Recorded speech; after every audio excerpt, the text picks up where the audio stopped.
Good day, YouTubers! This is Carlito, and welcome again to my YouTube channel. So for today, we'll have another short review of Marvel Legends Iron Man action figures. Okay, so before I proceed, I would like to ask everyone to please do like, watch, and subscribe to my YouTube channel. So please help me grow this channel, and with that, let's go. Okay, so this is a different review for today. So what I'll be doing is I'll be doing just a short review of the other Iron Man MCU action figures. So basically, the three you see in front of you guys are I guess the not so popular Iron Man MCU action figures. No, basically, these three are part of the Iron Legion, the Iron Man armors that showed up in Iron Man 3 movie. But in all honesty, I don't think I've seen them, no, especially towards the end. So if you guys know where this guy showed up, so please do comment below. And before I continue pala, I would like to give a short shout out to the sellers whom I got these figures. Okay, so on the left side you have the Iron Man Mark 21, or better known as Midas. So basically, that figure is part of the two-pack with Happy Hogan from the Infinity Saga Marvel Legend release. It's a very recent release, so if you guys want to get it, so it's available. So it's you can easily get that figure. I don't know how much it retails since I got this loose. I actually bought this from Tom Toys. He's a local Facebook seller.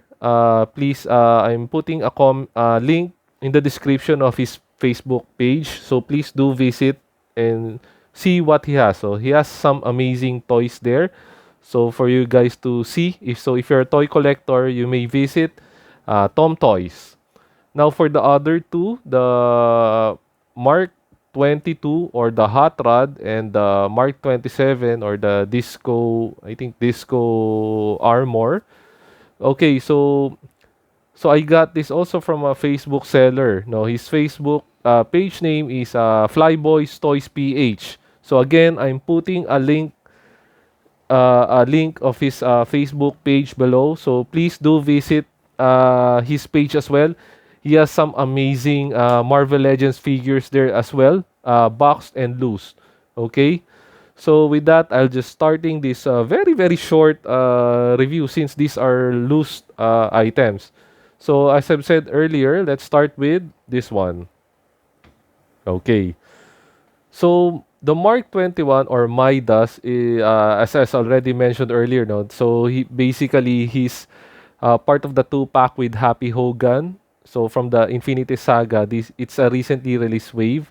So in that two-pack, the Midas or Iron Man Mark 21 has some extra accessories. No? So two hands, and of course the standard blast accessories.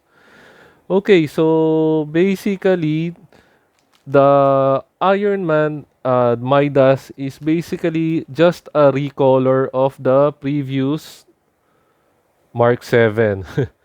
So basically, they are just the same. It's just a repaint of really of Mark 7. So let me show you. I think you could see. Let me put it up close so for you guys to really see that they just basically the same figure. Okay, let me just put it zoom out. Ayan. So okay. So this is the figures.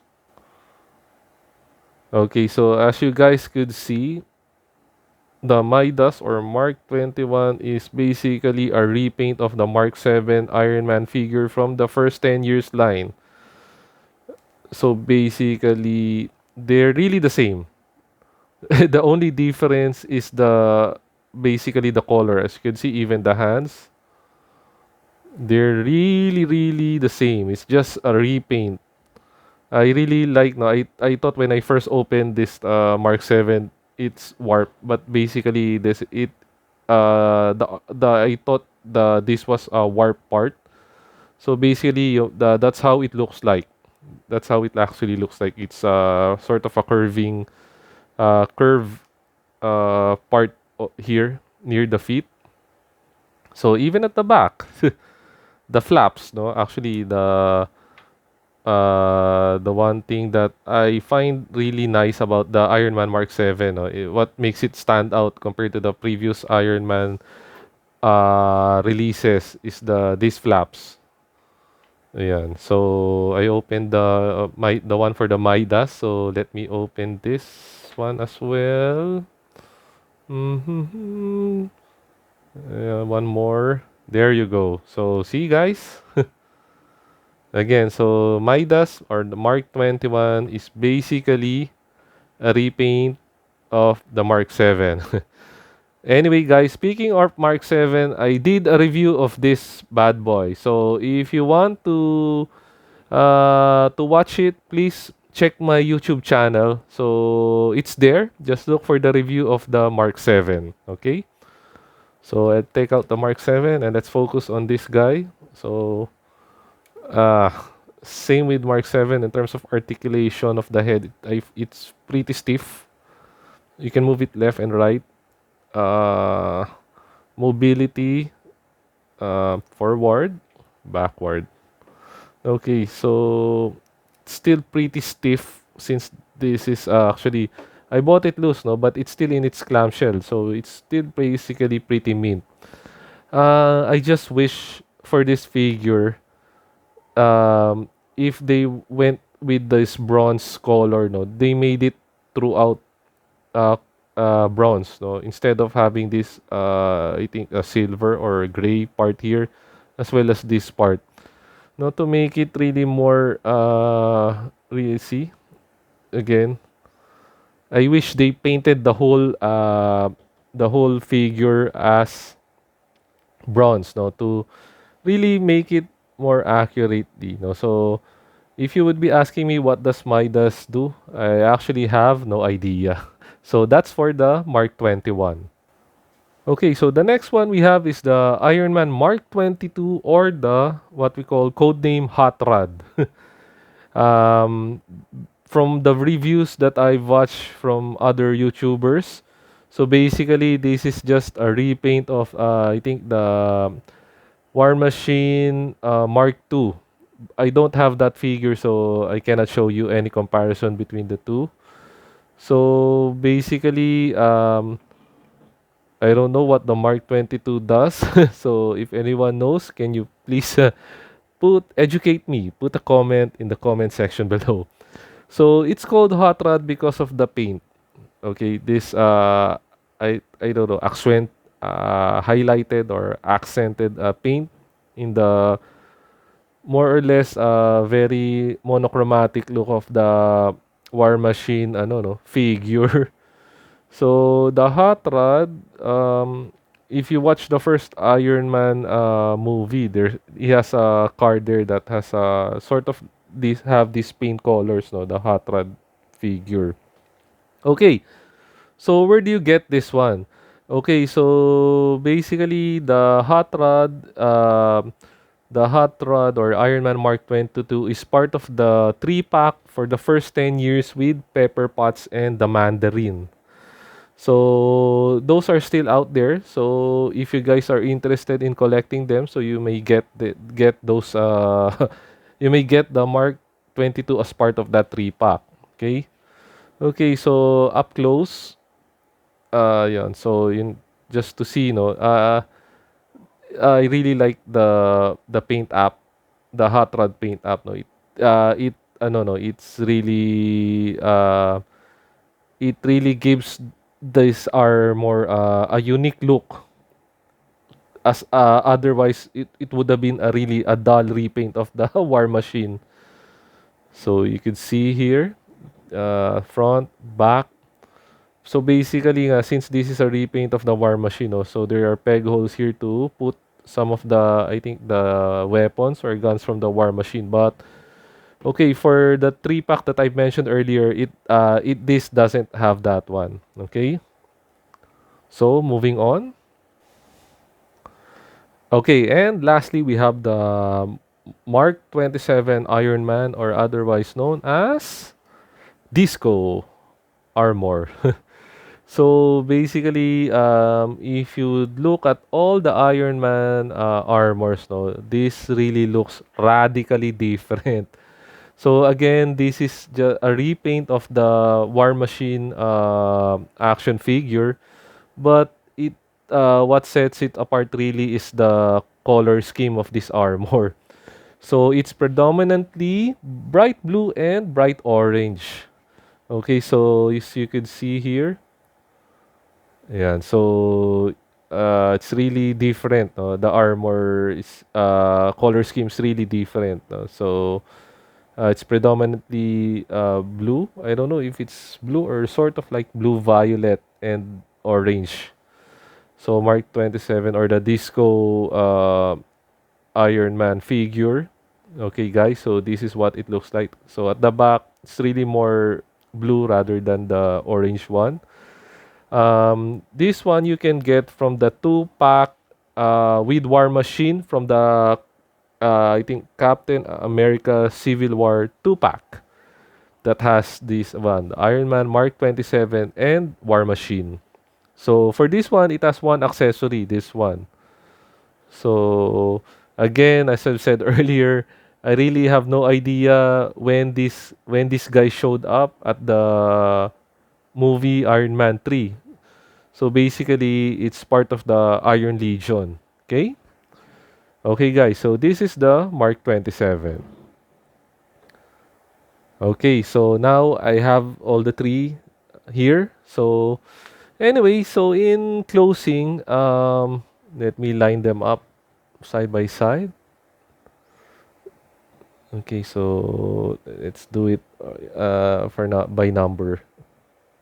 Okay, so Mark 21, Midas. Mark 22, the Hot Rod. And Mark 27, the Disco Iron Man. Okay, so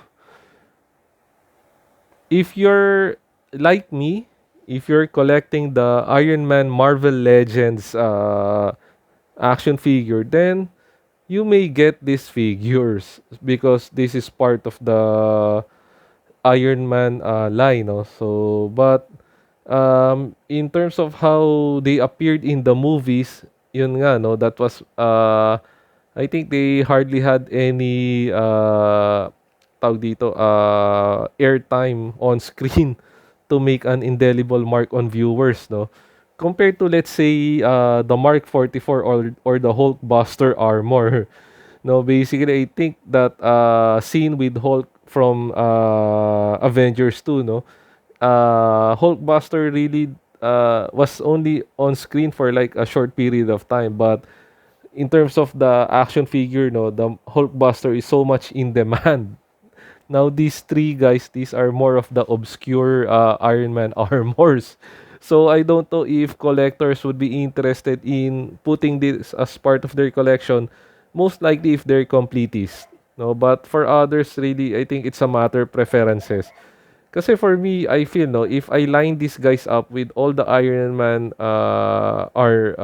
figures, no, kumbaga they stand out, no, but not really in a nice way because they really look different compared to the other Iron Man Marvel Legend figures, no. Speaking of other Iron Man Marvel Legends figures, if you're interested to see the other Iron Man armor, so please do check out my channel. I reviewed all the previous Iron Man armors there, you know, from Mark 1, Mark 2, Mark 3, and so on. So for you guys to get to have an idea of how the other Iron Man Marvel Legends armors look like, no, compared to this one. So as I've said earlier, it's really a matter of preferences. So if you guys like to collect them all, like Pokemon, no, you gotta catch them all, then by all means, no, get these figures. But yun nga, they are you can't get them. You need to get them separately. Price wise, I don't know how much they go for in eBay, but since these are more obscure armors, no, you can get them pretty cheaply naman, rather than, as long as you're not really picky in terms of you want it MISB. But overall, no, the figures look really nice. No, I guess it's more of really, for me, it's really about really getting the Marvel Legend Iron Man action figs. So that's why I got these three. Okay, again, so to end the video, again, I'd like to say a short thank you to the stores that I bought this from. So the Midas, again, I got from Tom Toys. His Facebook page is at the description below. The other two naman, the Mark 22 and the Mark 27, I got from Flyboys Toys PH. Again, please see the link at the description below. Okay, guys. So with that, again, I would like to thank you guys for taking time watching this short, I don't know, blabbering review about the other Iron Man armors from the Marvel Legends line. Okay, so with that, guys, thank you and stay safe.